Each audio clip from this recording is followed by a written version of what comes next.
you glorious gamers out there. Welcome to the PlayersToo Podcast, the video game podcast for gamers like you, by gamers like you. You can find PlayersToo on all the social media, that's Facebook, Twitter, YouTube, Instagram, the lot. You can also find our written content over at playerstoo.com, that's PLAYERSTOO.com. And if you could take 5 seconds to give us 5 stars over on Apple Podcasts or wherever you get your podcasts, it really, really, really helps us out. It does so much for the exposure of the show.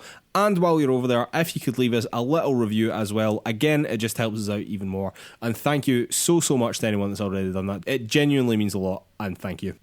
Alright, and on with the show. My name is Mark Henderson. With me, as always, Mr. Lewis Camley. How's it going, Lewis? It's going very well, Mark. Good to see you as ever. Winter seems to have returned to us here in Glasgow. Oh, Christ, it certainly has, dearie me.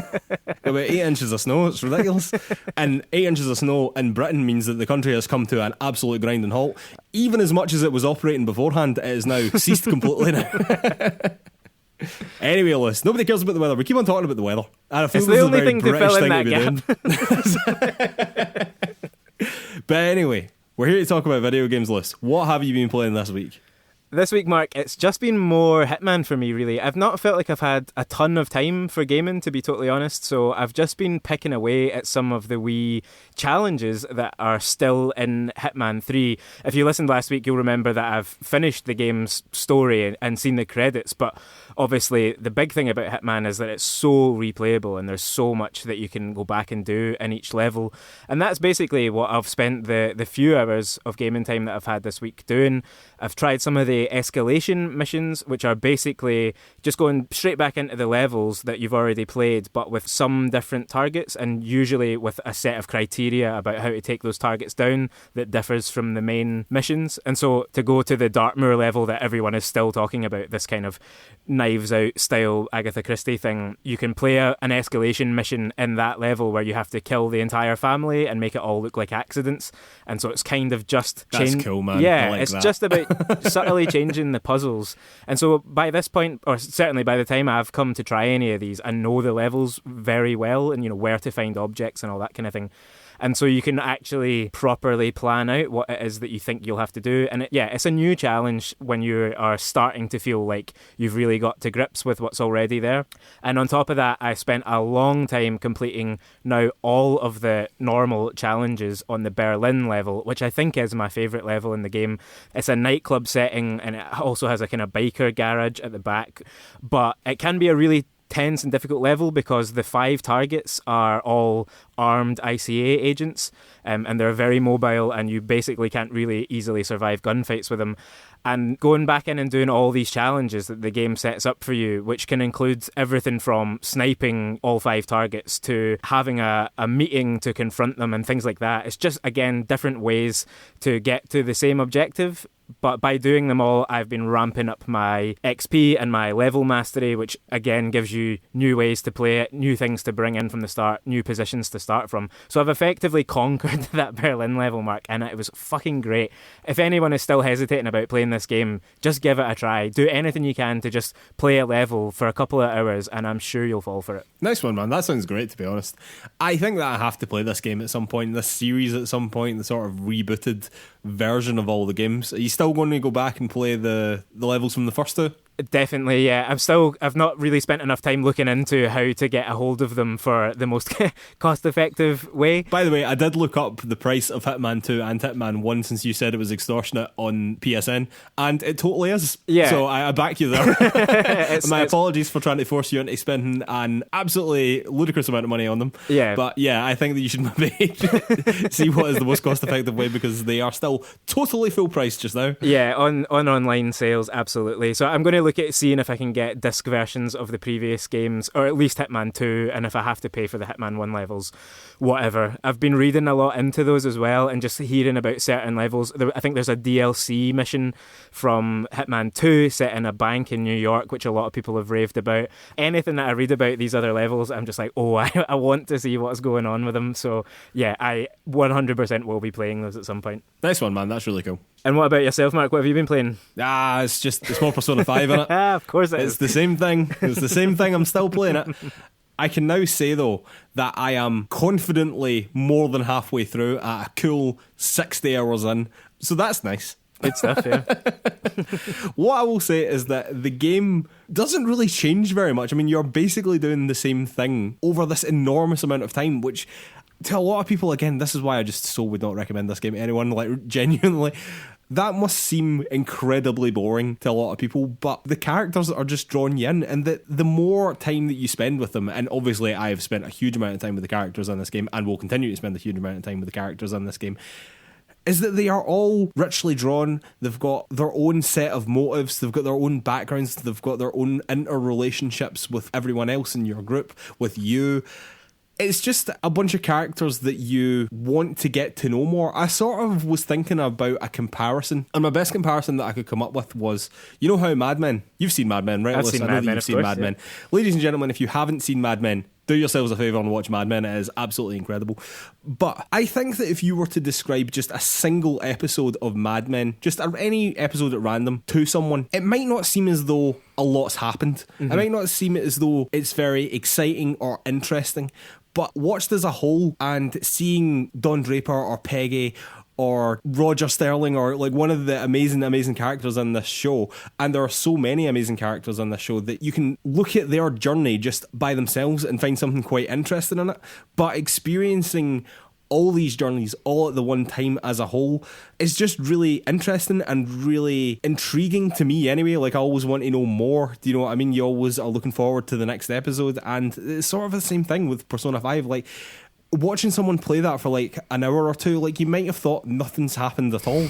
But in actual fact, you slowly build on these relationships with these characters, and you always want to know what's happening next. You always want to get back into the game. You always want to watch the next episode of the series. You know, it really is the characters that are pulling the game forward, and it does it really well, to be honest. Nice, yeah. I mean, I guess that's what you need from a big RPG like this. You need characters that you want to spend time with, and a world, of course, that is actually enjoyable to spend time in as well. Totally. I mean, again, it is absolutely batshit stupid. Like, honestly, it is madness. It is some of the dumbest shit in the world, but it just works. It just works within the world. They make it work, and it works really well. So you think you've still got about half the game to go, though? I think I've got slightly less than half the game to go. I think that I'm more than halfway, basically. Just about more than halfway. So this could be over 100 hours, man. It really could be, which is crazy. It feels like it will definitely be over 100 hours based on everything I've heard about it so far. Well, Lewis, I'll need to hurry up because I can't just keep talking about this one game over and over and over again on this podcast. I need to start playing something else. For the sake of our listeners, I need to start playing something else. They can't listen to me harp on about Persona 5 for the next 2 months. Anyway, ladies and gentlemen, let's move on to the news. Alright, news item number 1. E3, remember them, Lewis, are pushing forward with plans for a digital event in 2021. E3, of course, was cancelled in 2020 due to the pandemic, but they also tried and failed to pivot to a digital event. This at a time where Sony, where Microsoft, EA, Ubisoft, to name but a few, seemingly had no problem whatsoever pulling together a digital event. The ESA and E3 did manage to fuck that up entirely, and there was no E3 at all in 2020. Regardless, the ESA, who are the organisers of E3, have said this regarding the 2021 event. We can confirm that we are transforming the E3 experience for 2021 and will soon share exact details on how we're bringing the global video game community together. We are having great conversations with publishers, developers and companies across the board, and we look forward to sharing details about their involvement soon. Well, I will be very interested to hear about their involvement because everything that E3 is relies on their involvement. In recent years, Lewis, Sony have dropped out of E3 as of 2019, having been at every single E3 prior. And after 25 years, longtime collaborator Jeff Keighley also dropped out of E3 in 2020 before it even got cancelled. Keighley now runs the Summer Games Fest, or did run the Summer Games Fest in 2020. He has confirmed to VGC, whose article I'm referencing, all the articles that we reference here over in the show notes, as always, at PlayersToo.com. But Keighley confirmed to VGC that he would be back doing Summer Games Fest this year as well. And one of the big presentations at E3 was always Bethesda as well, but of course they have now been purchased by Microsoft, so presumably Bethesda wouldn't have their own presentation. They would be part of the bigger Microsoft Xbox presentation. And of course Activision and EA have long since parted ways with E3. Activision doing very little these days apart from having a booth there, and EA have done their own presentation, E3 adjacent, for numerous years now. And in the last year, due to the pandemic, as I said, lots of the big publishers have had a huge amount of success doing their own presentations. Like Sony have got their State of Plays, Microsoft have done numerous presentations, and they were one of the last defenders of E3, and now they've had a lot of success doing their own showcases. Ubisoft have got Ubisoft Forward, EA have continued to do EA Play, Nintendo have continued to do their directs. An example schedule for the 2021 event had also talked about 2-hour exclusive press conferences.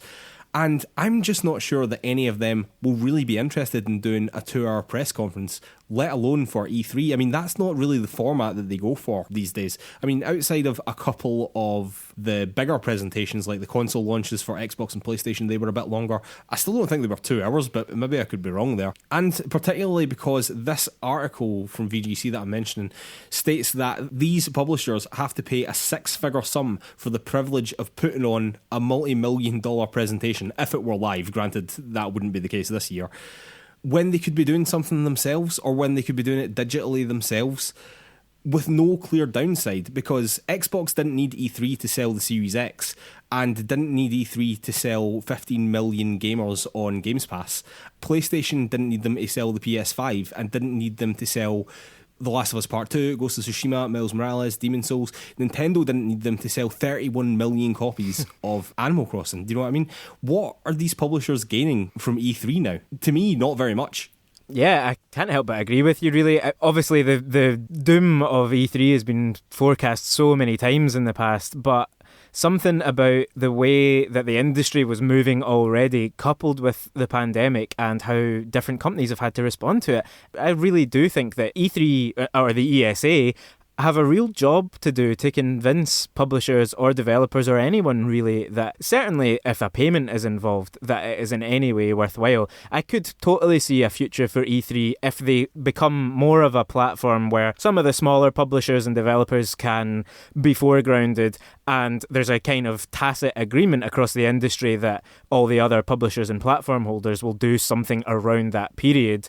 So you might get more, as you described it, E3 adjacent events, but they would still be within that window. But if they are looking to bring all the publishers in as normal, I think that they're going to really struggle to do that. But who are they going to bring in? Do you know what I mean? Even assuming that Ubisoft decide not to do their Ubisoft Forward events and decide to go back to E3, even assuming that Microsoft decide to go back to E3, that sort of leaves the two of them and Square Enix and maybe Nintendo, because Bethesda's not going to be there because they're going to be part of the Microsoft thing, and I do not think for a second Sony are going back. No. So it's already a bit of a limp event, isn't it? Do you know what I mean? Microsoft would be way better doing their own thing, just the big booming Microsoft thing. They can do whatever the hell they want and it'd just be all about them. Why would they even want to share this with E3 specifically if it's not going to be an in-person event, you know? I mean, those are the questions that the ESA has to answer, I think, because there is no clear rationale for bigger companies to be there. If, as you say, it's all about putting together a video package, well, they've all shown that they can do it. Ubisoft can do it multiple times a year with their forwards. You know, we've even just had a Capcom broadcast focused on one game in their slate, you know, so the age of also, by the way, I could not fathom sitting through a 2-hour press conference, because that would be full of so much padding from any company, really, unless it is a fucking PS5 launch. That whole idea just feels off kilter with the reality of the industry right now. Put it this way, I'll be interested to see what the ESA end up suggesting that they're going to do, but if their plan is still rope in publishers as we used to, I don't think it will work. If they can platform companies like Devolver Digital and other publishers and developers on that kind of scale. Even Devolver have been doing their own stuff. Well, exactly. You know? I mean, again, they don't need it, but something that more foregrounds the indie and AA level, that then, you know, if Sony and Xbox put their showcases within the same fortnight of that, that could still have enough attention coming to it to be worthwhile for some of the smaller players. But yeah, why, if you are Ubisoft, do you not just make your own forward video and show it at that same point, even if there's a real groundswell of activity happening around it? Otherwise, you just put it out whenever it suits, whenever you've got something to say. Yeah, the 2-hour format thing really sort of blew my mind. I mean, I can't really remember how long the usual They're E3 about an hour or so, I presentations think. are. I thought that they were maybe slightly over an hour, somewhere in that region. And as you said, there's already quite a lot of faffing about in most of them, let's be honest. So to extend that to 2 hours is a lot, but particularly it seems a bit tone deaf to what everyone else is doing, which is shorter, more dedicated, more frequent pieces of content rather than these gigantic 2 hours worth of content that a lot of people just don't have the time to sit down and watch. They would rather get their content in those small chunks that they can easily watch it on YouTube in their lunch break, you know? To me, this proposal, or at least from how it seems just now, just isn't in line with what the rest of the industry seems to be doing. And I think Nintendo sort of broke the mold here with their directs. Yeah. I think that everyone saw that, went, oh, that works really well, could probably save us an absolute shit ton of money. And we can do it all in-house. We can say what we want when we want to say it. You know what I mean? We don't have to wait for the E3s of the world to roll around, you know? And everyone's jumped on that. And I think, to be honest with you, it's a better format, honestly.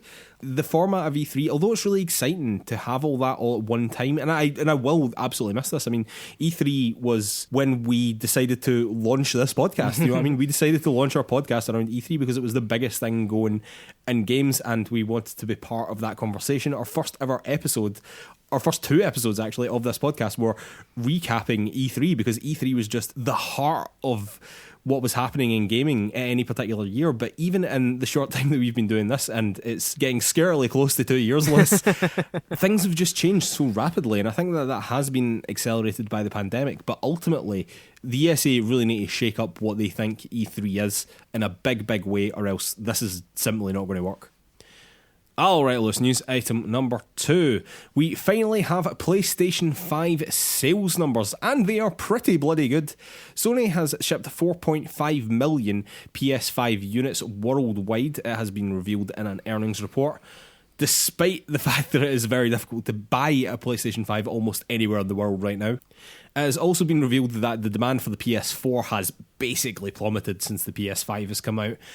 Somehow PlayStation managed to sell fewer PS4s over the Q4 Christmas period than they did in the quarter previous to that, and that is almost unheard of, do you know what I mean? And it's also the reason why, when we were talking about last week, could anything ever catch the PS2 in terms of like overall sales numbers? Yeah. This is exactly the reason why I don't think that the PS4 is going to do it. I just do not think that it has the legs of the PS2, which just kept on selling for ages and ages and ages into the PS3 generation, you know?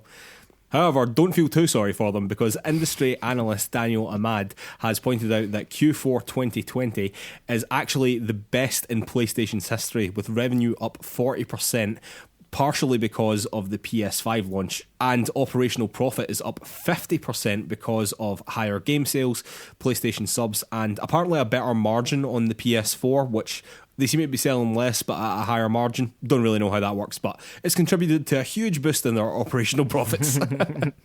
Sony did also note that losses were incurred due to the, quotes, strategic price point for PS5 hardware that were set lower than the manufacturing cost, e.g. they are selling the PlayStation 5 at a loss, which should come as a surprise to absolutely no one. But again, they very quickly make that money back, that deficit back, when you start buying games on the consoles, when you start subscribing a PSN. They will very quickly make this money back. You know, it's all about getting as many PlayStation 5s into gamers' hands so that they can make their money back, which they will do very quickly, you know.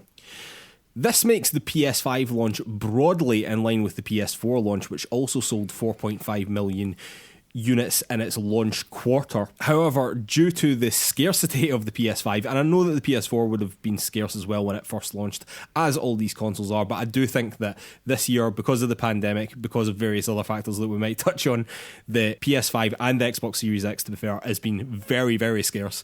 So I actually think that if PlayStation could meet demand for the PlayStation 5, it would probably have outsold the PS4 in Q1, which is really amazing because the PlayStation 4 had a really very good launch, basically because Xbox totally fucked it, but it nonetheless had a very good launch indeed. Sony have also said that they want to sell over 14.8 million PS5s in the second financial year from April 2021 to March 2022. Why 14.8 million? Because that is the number of PS4s that sold over the same time period. Basically, they're saying that they want to sell more PS5s in the first financial year plus the launch quarter than they sold PS4s. However, due to the pandemic and due to the global semiconductor shortage, which is affecting all sorts of things, and the reason why I had to wait a ludicrous amount of time to get a new iPhone, that might hinder that goal quite a bit, to be honest. And for those wondering about the Series X/S sales numbers, I highly, highly doubt we are going to hear about them anytime soon, maybe ever. But in their earnings call, in a Microsoft earnings call, it was stated that the Xbox hardware sales were up 86% year on year. So Xbox are definitely still doing pretty bloody well, I would say. But since the terrible launch of the Xbox One, they basically have never disclosed any sales numbers in a very, very long period of time. And while I suspect the numbers for the Series X and the Series S are way beyond that of the Xbox One, particularly at launch, I doubt that they are as good as the PlayStation 5s. Therefore, Xbox and Microsoft have absolutely nothing to gain by disclosing those numbers. Do you know what I mean? So the chances are that they just won't, to be completely honest with you. However, Xbox have recently announced that Games Pass subscriptions have passed 15 million, which I think is actually the number that Xbox are probably way more interested in than unit sales, you know?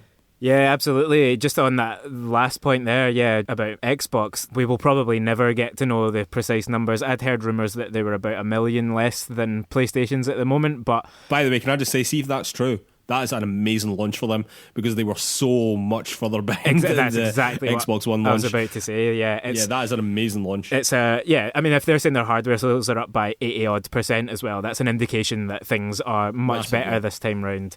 And so it's great for both consoles. Let's stick with that positivity. Both of these consoles are selling extremely well, and they would both, I have absolutely no doubt, be selling even better if supply was able to keep up. And I think that that's just such an indication of where we are as an industry at the moment, because if you look back to that last generation launch, sure, there would have been some scarcity, but there was an obvious divide between the two platforms in terms of, you know, which one looked to be the better option, and it was PS4 at that moment. This time around, we're looking at quite different propositions, but both consoles basically are quite equal, and they're selling like gangbusters. I mean, the whole joke on the internet right now is anytime any PS5 stock becomes available, who's going to get it? And so, I really think that it's a strong indication of how powerful and how important gaming is right now and how popular it is to the broadest audience that it probably ever has been. Because obviously we talk about the PS2 selling so well, but that was at a point where it was essentially also a DVD player. It had a huge, length of time that it was available and that it was still supported into the PS3 generation.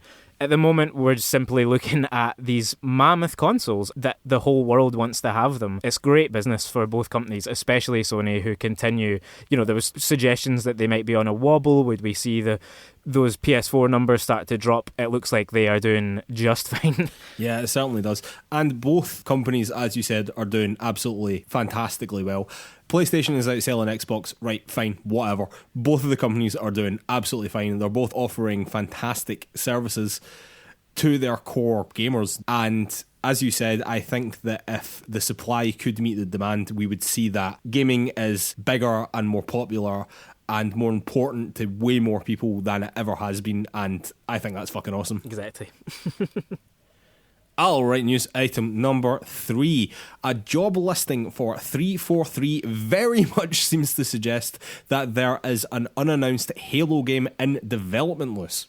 So to be clear, we're not talking about Halo Infinite here, we're talking about another Halo game. It seems that 343 are looking for a producer with, quotes, experience shipping AAA current generation games to, quotes, help develop a new project in the Halo universe. And I mean, that says it all, doesn't it? It seems as though this is definitely something new and is definitely something big enough to be considered AAA. The IGN article that I'm using here references a VG 24/7 article from last November. Again, links to these over in the show notes at PlayersToo.com. The VG 24/7 article is speculating about rumours that there are actually 2 other Halo games in the works right now. These were supposedly Halo Wars 3, which is their RTS game, and a spin-off following Halo 5's Fireteam Osiris.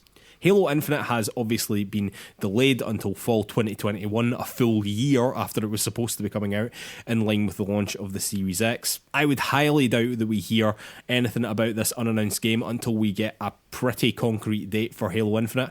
I can see them announcing additional games in this universe. As you were pointing out just before we started recording, Melissa, this is the 20th anniversary of Halo, which is in and of itself quite scary. But also that this could tie in with an announcement of the date of Halo Infinite as well. Like, Halo Infinite's coming this date, but also look, we're doing this as well within this universe. I think that could be really cool. I actually really like this. I think that 343 and Bungie before them have created an amazing universe, and we are currently only seeing a very narrow view of it, basically through Master Chief or Master Chief adjacent people, do you know what I mean? So if they'd done something within this universe outside of that, is sort of what we were talking about with the Star Wars games not that long ago. You have this amazing universe at your disposal. Don't narrow it to the Skywalkers, or don't narrow it just to Master Chief, do you know what I mean? Tell some other amazing story in this universe. And I think if they did something like that, that would be really, really, really fucking cool. Absolutely, yeah. I think that generally speaking in games right now is such a good thing. It keeps video games and core video game IPs relevant and broadens them out and brings gamers into these huge series that, you know, for someone like myself who's never played Halo and isn't massively likely to, another Halo RTS type game is the sort of thing that could drag me into that universe, and I might then find myself playing Infinity down the line. So 100% agree that any interest in experimental expansions on game universes, particularly for these mega franchises like, you know, Halo, can absolutely sustain this. Yeah, I think it's really cool. I hope that they've got some big ideas for it.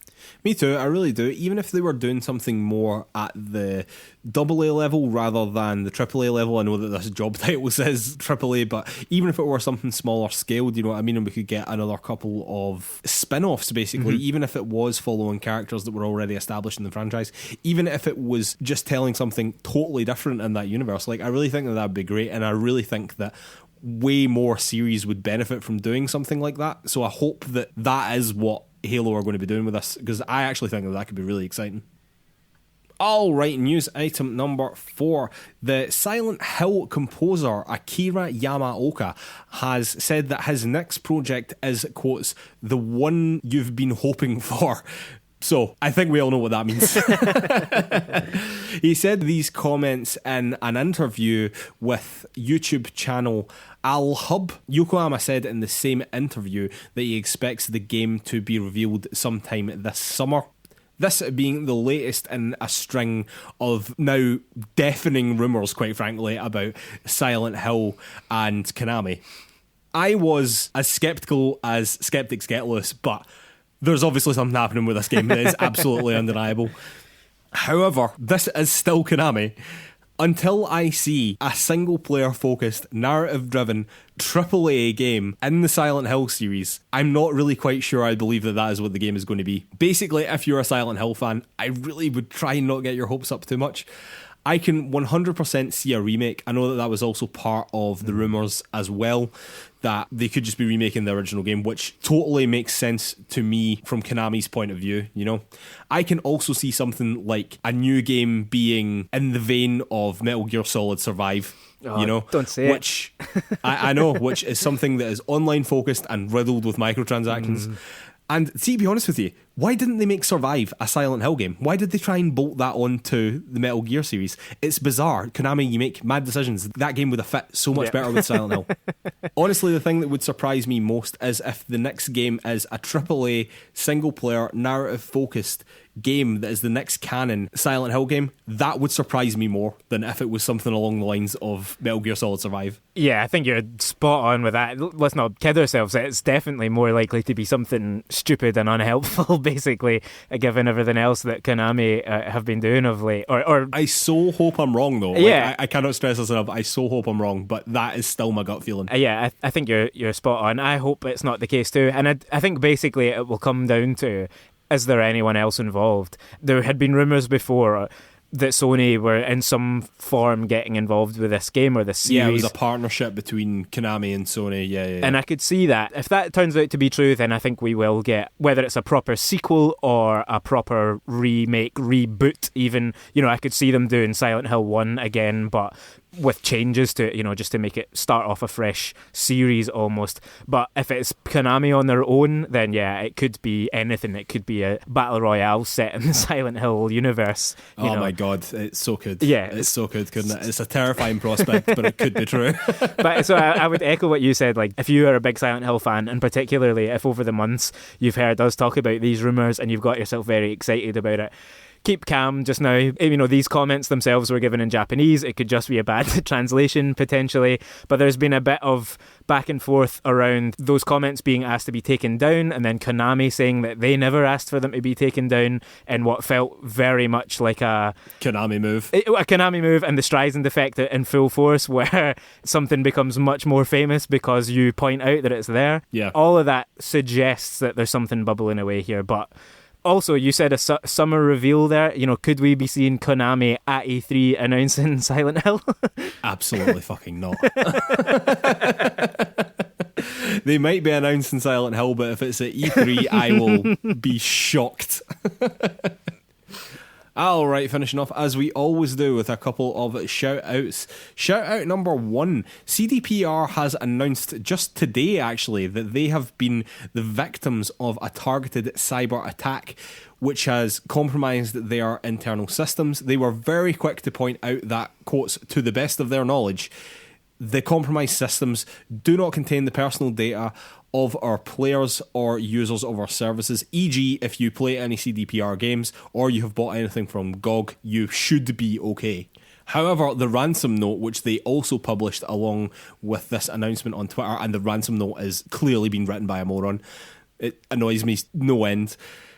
But the ransom note does say that the documents relating to accounting, administration, legal and HR have all allegedly been compromised.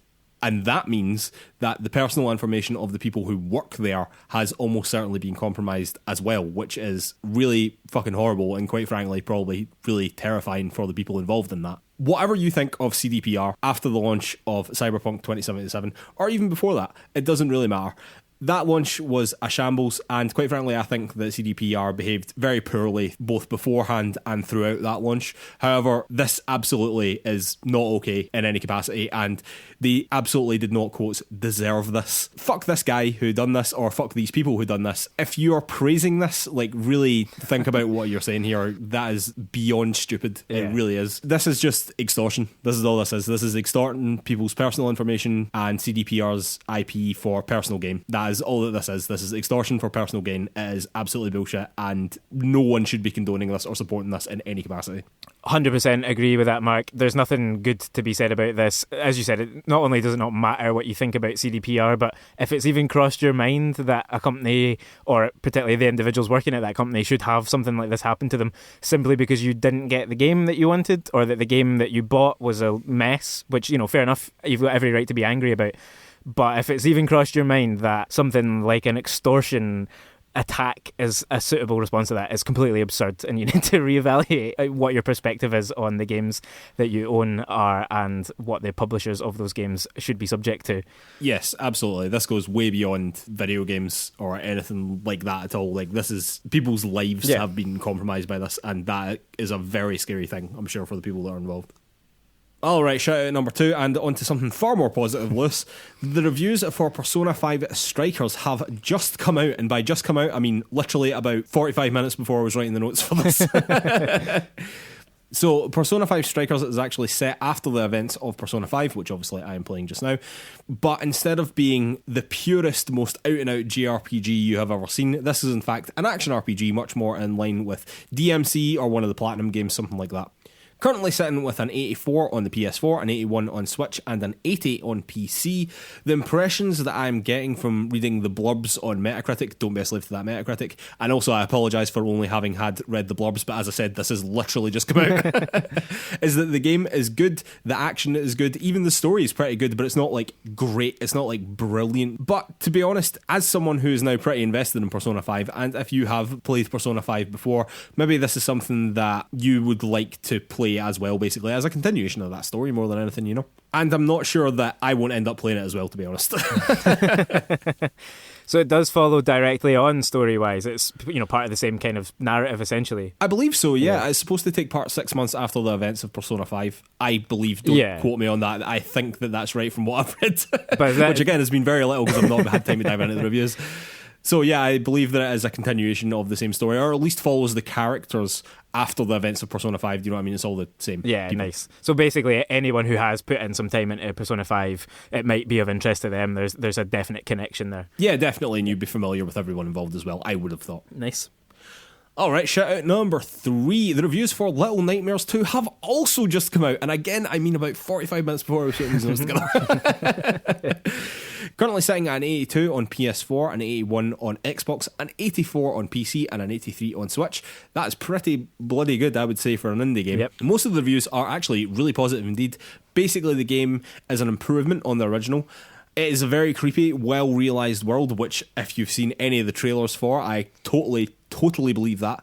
And overall, it's a pretty damn good puzzle platformer that I honestly am pretty excited to play. I'm really glad that this game reviewed well because I thought the game looked really, really good. Yeah, absolutely. It looks like a really interesting little game. I've been quite keen to go back and play the first one for a long time now, so I think playing the two together, it sounds like this is just an improvement, a doubling down on what they did well. It looks, I mean, visually really, I think, quite impressive given the scope of it. So yeah, looking forward to seeing more. I want to dig into some of these reviews, see what's going on, and give it a shot. Yeah, totally agree, man. I really am looking forward to playing this one, and I'll probably go back and play the original as well. Alright, shout out number 4. The Prince of Persia Remake has been delayed indefinitely, Lewis. The dev team have made this statement on Twitter. Hello, Prince of Persia fans. Since announcing Prince of Persia The Sands of Time Remake in September, we saw an outpouring of feedback from you on this beloved franchise. It is your passion and support that is driving our development teams to make the best game possible. With that said, we have made the decision to shift the release for Prince of Persia The Sands of Time Remake to a later date. This extra development time will enable our teams to deliver a remake that feels fresh while remaining faithful to the original. We understand the update might come as a surprise, and we will continue to keep you posted on the progress of Prince of Persia The Sands of Time Remake. In the meantime, we want to thank you for all your ongoing support, the dev team. Ubisoft are, of course, no stranger to delaying a game indefinitely. They had previously delayed Watch Dogs Legion and Immortals Phoenix Rising, back when it was called Gods and Monsters, indefinitely as well. The game was initially supposed to come out on January the 21st. That was then pushed to March the 18th and has now been delayed indefinitely. To be honest, after the announcement trailer, which first showed off the game, was pretty underwhelming, I think that is being kind to say. Take as much time as you need. Take as much time as you need to get that game looking better, because quite frankly, it looked like the old game that it was in those trailers. Yeah, it totally did. It looked like a very small graphical improvement on a PS2 game, and yeah, for both of us, this game is very important in our gaming histories, and oh, totally, yeah. I was left really underwhelmed by it, and I really want to play a proper remake of this game. So yeah, take as much time. Honestly, take years. Restart the project as far as I'm concerned, if that's what it takes. Absolutely, man. Could not agree more. All right, Lewis, and we are going to finish on a rare lightning round here because quite a lot has happened this week. Yeah. So I'm just going to blast through another couple of news items here. Number 1, Sony have formed a capital alliance with Kadokawa and Cyber Agent. As part of the deal, Sony now own 1.93% of Kadokawa. The reason that this is interesting is because Kadokawa are the parent company of From Software, who obviously make the Dark Souls series, Bloodborne, Sekiro, all that good stuff. However, I don't think that this actually means anything for Elden Ring, and I don't think it means that From Software will be making exclusively PlayStation games anytime in the near future. The deal has much more to do with anime and manga, it seems, which Kadokawa has a huge stake in, and so does Sony. I think that this might mean that Bloodborne 2 is 1.93% more likely, but that is about it. Yeah, possibly reaching a bit there, Mark, but it's interesting. At the absolute least, it might well mean that they won't be bought by Xbox, so that's something. Yeah, that might be about all it means. Alright, lightning round 2. The Google Stadia version of Terraria has been cancelled because the Relogic founder, Relogic being the dev studio, Andrew Spinks, has had his Google account either deleted or banned without any notice or explanation. He claims that he has lost access to thousands of dollars worth of apps, has lost access to his Google Drive data, which I imagine for a dev is probably relatively important if that's something that you rely on for business, and has lost access to his Gmail address book, which is something that he has built up over 15 years in the industry, which I imagine is an enormous loss. Big, yeah. As a result, he has refused to support Google Stadia's platform with Terraria. And to be honest with you, if you are deleting one of your partner's accounts without explanation or any sort of notice, I think, fucking fair enough, and fuck them for it. Android will still be supported, it should be pointed out, if you play Terraria on your mobile phone. And you also might be thinking, is this even a big deal? What the fuck is Terraria? I don't even know anything about this game. Well, when I was on looking up how many copies of Animal Crossing had been sold, it turns out that Terraria has also sold over 30 million copies and is in fact the 18th best-selling game of all time, Lewis. So yes, it does matter. Yeah, it might matter if Stadia was a platform worth being on, but this is a strange little story and quite a bizarre set of circumstances. Feel like Google should have stepped in by now and reinstated his account and sorted the whole thing out. And the fact that they haven't maybe suggests that there is something a bit deeper going on, but totally bizarre. And yeah, app developer has every right to pull his game from it, absolutely. Yeah, if there are further developments on this and it turns out that there was legitimate reasons for terminating his accounts, then fair enough. But as of right now, there has not been, and there has been no response from Google either. Lightning round the third, Lewis. WB have managed to patent the Nemesis system from Shadow of Mordor. WB have apparently been trying to patent the system since 2014. Quite frankly, we do not have a massive amount of time to go into this right now, but it's utterly bullshit that they have managed to patent this and claim it solely for themselves. Honestly, I was stunned that they were able to get this patent at all, basically proving that the patent system is absolutely bullshit as well. This will actively hinder anyone trying to implicate a similar concept into their game because they have patented not only their own system, which would have been covered by copyright anyway, like their code, the way that they actually went around this, but the concept of the system itself seems to have been patented. I don't really know how you patent a concept, but WB seem to have managed it here. Yeah, I think this is absolutely bullshit as well. I'm quite keen to go and dive into a lot more of the detail on this story because it feels like something that we could talk about at length.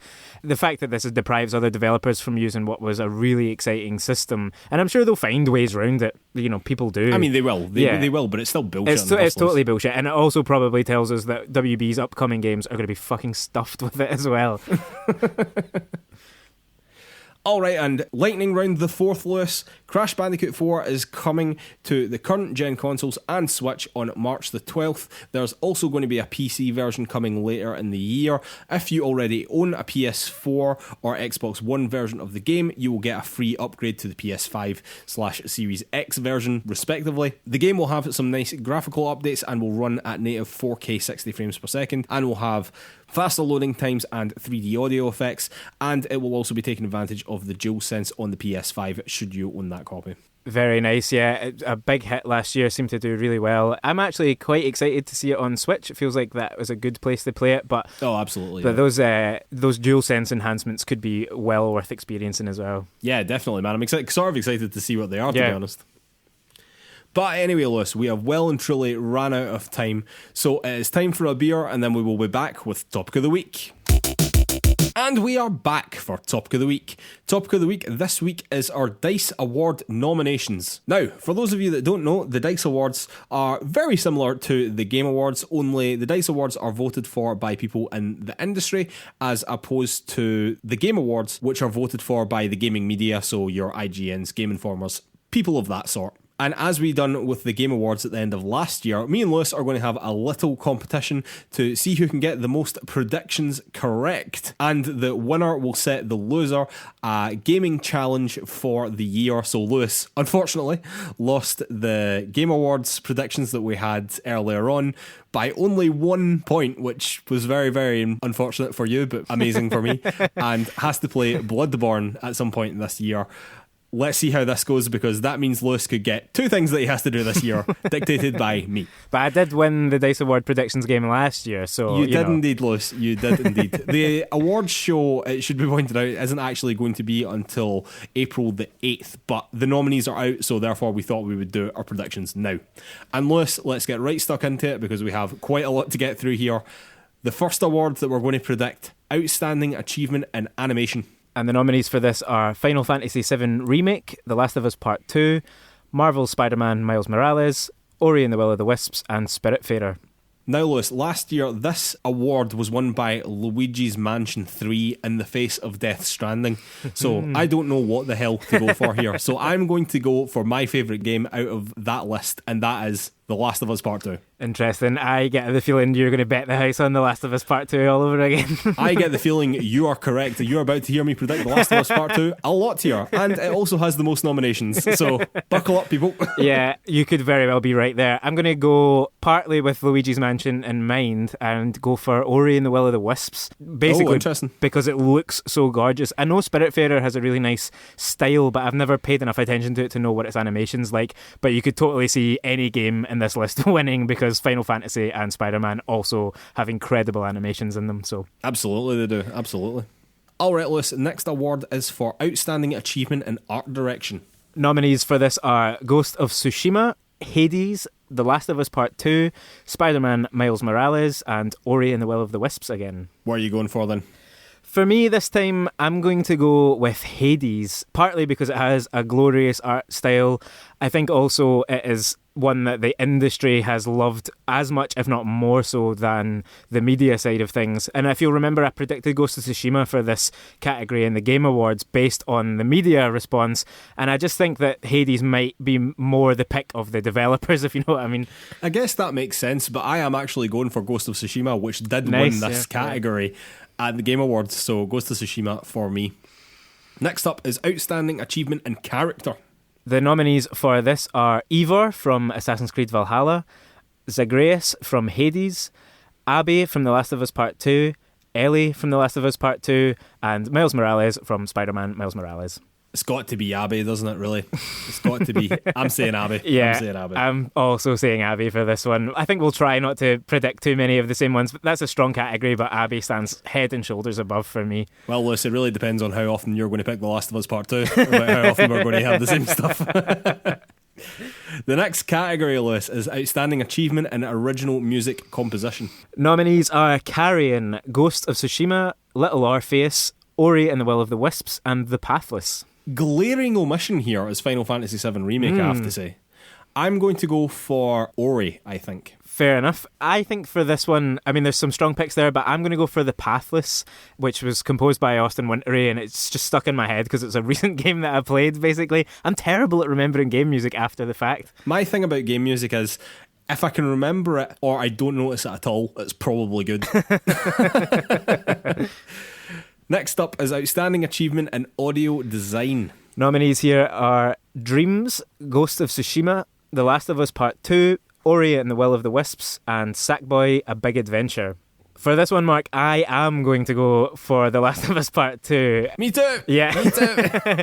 I thought you might, but again, based on our previous conversations about always backing the first-person shooter, which there's notably not one of on this list. Could have been Doom Eternal. Doom Eternal was there for the Game Awards, I have to say, and the audio design on that is incredible to be fair. And I would have expected to see Call of Duty there. You know, there's an annual release, but The Last of Us Part 2 had great sound design, audio design, and I think that it also won the award at the Game Awards, if I remember rightly. I could be wrong there, so it seems like the natural pick, basically. Yeah, I totally agree. I think that it did win at the Game Awards as well. Next up is Outstanding Achievement in Story. Nominees for this are 13 Sentinels, Aegis Rim, Ghosts of Tsushima, Hades, Kentucky Route Zero TV Edition, and The Last of Us Part 2. Well, for me, Lewis, it is, once again, The Last of Us Part 2. I know that you want to say Kentucky Route Zero, though. I know that you do. Do you have the balls for it, though? Oh, man. Yeah, it is on my list. I've got The Last of Us Part 2 in bold, but then Kentucky Route Zero in italics to tell myself that that would be my backup. Yeah, it means so much to me as a game, but I think that The Last of Us Part 2 will win. And do you know, part of the reason I say that is because the actual part of Kentucky Route Zero that was released in 2020 is among the weaker parts. So if you take that as a whole game, maybe, but I don't know if it's been awarded for that before, so I'm going to go... To be clear, it's the TV edition, which included everything. But it does include everything, yeah, but it's where does it sit in the minds of the voters, you know? So with a heavy heart and kind of ruining the competition slightly, I will pick The Last of Us Part 2. Next up, outstanding technical achievement. Nominees are Dreams, Ghost of Tsushima, The Last of Us Part 2, Mario Kart Live, and Microsoft Flight Simulator. A lot of interesting candidates here. I'm going to go slightly left field, I think, and go Microsoft Flight Simulator. Wow. Yeah, I know. But I think that it is technically impressive in a way that none of these other games necessarily are. So I'm going to go there. Might be a big mistake. Microsoft Flight Simulator cost me at the Game Awards too. So. Well, I have to admit, I thought I was going left field by saying Dreams, because I do think that that is the most outstanding technical achievement there. Although, I do kind of want to say The Last of Us Part 2 again. Alright, Liz, action game of the year. Nominees are Doom Eternal, Hades, Half-Life Alyx, Marvel's Spider-Man Miles Morales, and Neo 2. Well then. So this one for me is definitely a toss-up between Half-Life Alyx and Hades. And I think that I'm going to say Alyx. Oh, nice. I know. Well, I thought it was the same toss-up, but I did pick Hades from that toss-up, so we've got a perfect standoff there. Well, there we go. It's going to be interesting at the very least, this, isn't it? All right, Liz, adventure game of the year. Nominees are Assassin's Creed Valhalla, Ghost of Tsushima, Kentucky Route Zero TV Edition, The Last of Us Part 2, and Ori and the Will of the Wisps. And for me, this time, as much as Kentucky Route Zero, again, is an important game to me, I don't think I would call it the adventure game of the year in comparison. It absolutely is not an adventure game. Yeah, it's a very odd categorisation that, for me, I'm going to go for Ghost of Tsushima here. Well, for me, it's The Last of Us Part 2, again. So there we go. All right, Alice, family game of the year. Nominees are Animal Crossing New Horizons, Astro's Playroom, Dreams, Fall Guys Ultimate Knockout, and Sackboy A Big Adventure. A big part of me wants to say Fall Guys, and a bigger part of me wants to say Astro's Playroom, but the biggest part of me is going to say Animal Crossing. Yeah, I'm also going for Animal Crossing. It's the game of the year in a lot of different senses. Just want to highlight there, though, 4 games that are exclusive to PlayStation at the moment on that list. A list that is usually dominated by Nintendo games is quite impressive, I think. Yeah, just the one Nintendo game there, but probably the one that's going to win. Yeah. All right, fighting game of the year list. Nominees are EA Sports UFC 4, Grand Blue Fantasy Versus, Mortal Kombat 11 Ultimate, and Them's Fighting Herds. Never even heard of Them's Fighting Herds. Kind of want to Google that, to be honest. But Lewis, I have preemptively filled in Mortal Kombat 11 for both of us here. Yeah, that is the correct decision to make. Yeah, if anyone knows anything about some of these other fighting games that have popped up on these lists, I would love to know more and see which ones to jump into. But Mortal Kombat 11. I think UFC 4 is supposed to be pretty good for that sort of game. Do you know what I mean? But considering the people that are going to be voting on this, they're not going to vote for that. No, they're going to vote for Mortal Kombat 11. Exactly. All right, Lewis, racing game of the year, and only 3 nominees here. Yep, a quiet year. The nominees are Dirt 5, F1 2020, and Mario Kart Live. I'm going F1, man. I'm going F1. I know that game reviewed very well. The 2020 version of the Formula 1 series, was very good. I'm not sure about Dirt 5. I don't think it made great waves. And Mario Kart Live is an interesting innovation, but I'm not really sure it was executed as well as it could have been. Yeah, I would 100% go along with that. I think even if Mario Kart had been perfectly executed, it would still sort of be a bit of a novelty, just by the nature of what it is. So for me, it's F1 2020 as well, yeah. All right, Lewis, role-playing game of the year. So nominated for this we have Cyberpunk 2077, Mark, Final Fantasy VII Remake, Persona 5 Royal, Wasteland 3, and Yakuza Like a Dragon. For me on this one, as much as there are a lot of quite well-respected games there, Final Fantasy VII Remake to me still seems the clear winner of the RPG of last year. I think you might go elsewhere, but I'm interested to know. You are wrong, because I made this mistake at the Game Awards, and I will be picking Final Fantasy VII Remake. It is probably my favourite game there. Interestingly, this is the only place that Cyberpunk 2077 turns up, which I think probably says a lot about that game, to be honest. But I mean, Persona 5 Royal, I don't know a great deal about the Wasteland 3, to be totally honest, but Persona 5 Royal and Yakuza Like a Dragon have been massively well received as well, so I could easily see them going in that direction. Definitely. But I will be picking Final Fantasy VII Remake. Alright, Lewis, sports game of the year. Nominated for this, we have FIFA 21, MLB The Show 20, NBA 2K21, PGA Tour 2K21, and Tony Hawk's Pro Skater 1 and 2. It's got to be Tony Hawk, doesn't it? Yeah, I've picked Tony Hawk's for this one as well.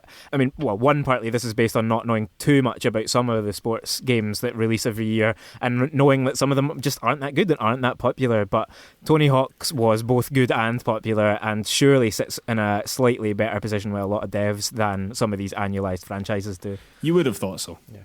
Alright, Lewis, strategy/simulation game of the year. Nominees are Crusader Kings 3, Desperados 3, Microsoft Flight Simulator, Monster Train, and Per Aspera. Well, I will be picking my winning Microsoft Flight Simulator once again in this category, because I think that was basically the difference at our Game Award predictions. Yeah, I've got it here as my selection too, but do I shift it to Crusader Kings 3 to keep things interesting? It would be making the same mistake twice, Mark. Well, I can't make that decision for you, Lewis. I think that I...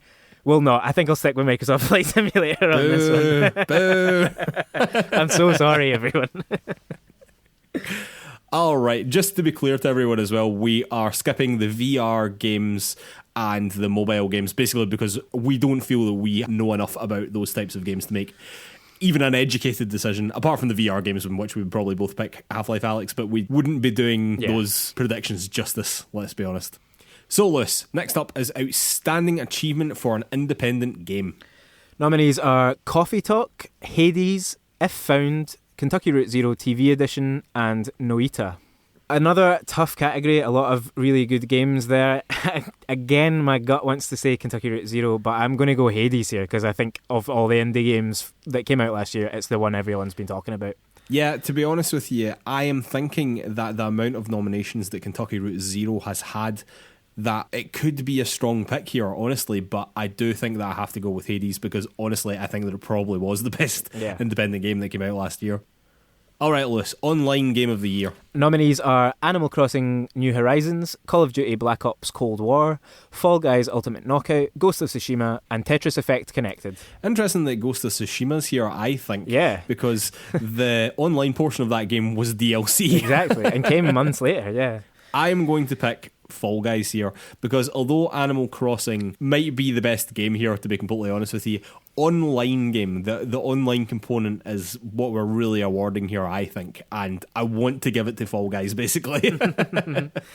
Yeah, I want to give it to Fall Guys as well. I have it down as my original pick, but it was on a knife edge between that and Animal Crossing, so I'll go Animal Crossing to keep this one interesting, because huge game surely deserves more than just family game as its eventual award. Yeah, to be honest with you, if it went to Animal Crossing, that would not surprise me in the slightest, Lewis. Alright, Outstanding Achievement in Game Design.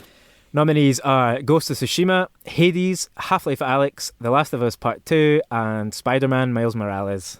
For me, it's going to be The Last of Us Part 2 on this one. It is the outstanding achievement in game design from last year, as far as I can tell. Half-Life Alyx is a great shout. Hades also a good shout, but yeah, head and shoulders to me. I actually think that this probably is between The Last of Us Part 2 and Alyx. I am also going to go for The Last of Us Part 2, because I had earmarked The Last of Us Part 2 for basically all of the awards. Alright, Lewis, Outstanding Achievement in Game Direction. So nominees for this are Ghost of Tsushima, Hades, Half-Life Alyx, Kentucky Route Zero TV Edition, and again The Last of Us Part 2. You'll never guess what I'm going for, Lewis. It's The Last of Us Part 2 again. Yeah, it's another close one. I think I'm going to have to pick it here as well. Again, it feels like a toss-up between that and Hades to me, but... Is that what you're going for? Yeah, The Last of Us Part 2, yeah. Alright, Lewis, the big one, the finale, Game of the Year. So nominees are Animal Crossing New Horizons, Final Fantasy VII Remake, Ghost of Tsushima, Hades, and The Last of Us Part 2. I'll give you 3 guesses what my nomination here is. Yeah, I think it is The Last of Us Part 2 as well. As much as I want to keep this competitive and interesting, The Last of Us Part 2 was both of our favourite game of last year. I think we both think it's the best game made last year. So it's the obvious and easy pick, really. Yeah, for me it is pretty obvious, to be honest with you. For me it is the obvious pick. I know some people would vehemently disagree with me, but for me, pretty straightforward. That is the game of the year of 2020, as far as I'm concerned. If there were to be a surprise winner in that category, where do you think it would go? Well, if it were a surprise, it would be Animal Crossing, but second place, I think, would probably be Hades. Yeah. Maybe Ghost of Tsushima. But 5 worthy winners, to be totally honest with you. Yeah. I know I was making a bit of a joke about Animal Crossing there, but I could totally see an argument for why that was the game of the year in 2020 quite easily. Yeah, absolutely. All right, Liz, we'll have to call it a day there. I'd like to remind everyone that you can find PlayersToo on all the social media. That's Facebook, Twitter, YouTube, Instagram, the lot. You can also find our written content over at PlayersToo.com. That's PlayerStoo.com. And if you could take 5 seconds to give us 5 stars over on Apple Podcasts or wherever you get your podcasts, it really does help us out so much. I know I say this twice a week, every single week, but it does not become less important on a weekly basis. It really doesn't.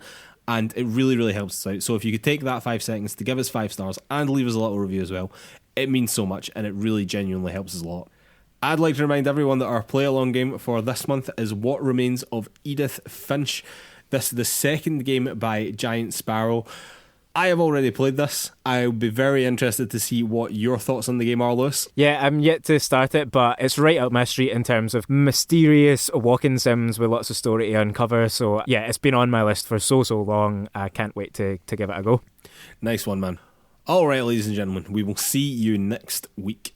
Thanks.